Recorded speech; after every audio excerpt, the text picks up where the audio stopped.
Ito naiibang vlog kasi hindi naman dapat lalaki ang nagbo-vlog nito. Pero sige, magbo-vlog na rin ako para sabihing may ano tayo sa current issues.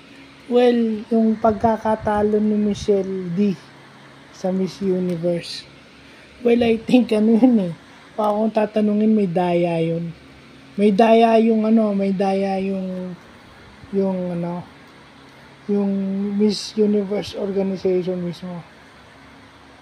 O yung Miss Universe Incorporated o yung MUI.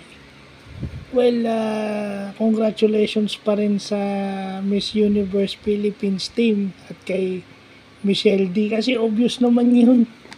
Ilang years nang nadadaya yung ating mga kandidata. Kahit yung si Beatrice Luis Gomez, tingin ko dapat panalo yun eh. I mean, 2020, ever since after ni Catriona, pakiramdam nila may laban ng Pilipinas. I mean, nagsimula yung nagsimula yung di ba after ni Pia, si Maxine, di ba? Then sunod-sunod na sila. Alam nila may laban ng ang Pinay.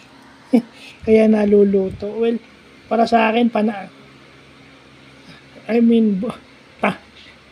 engot na lang yung magsasabing hindi pang Miss Universe si Michelle D. Baka sila yun kasi niluluto nila.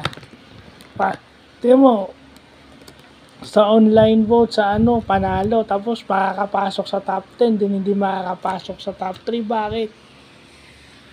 Napaka-intelligent naman ng mga sagot ng kandidata natin. Pero that's why I quit watching beauty pageants. Isa yan sa mga inaabangan ko dahil aaminin ko na sa inyo yung mga kandidata dyan. Ideal girl ko. Pero wala, nadadaya kaya nakakawalang gana. Well, congratulations kay Michelle dahil para sa akin, ikaw dapat yung Miss Universe. At lahat ng Pilipino yan, tingin, whether nandito sa Pilipinas o abroad, ikaw dapat yung Miss Universe. So, yun lang po.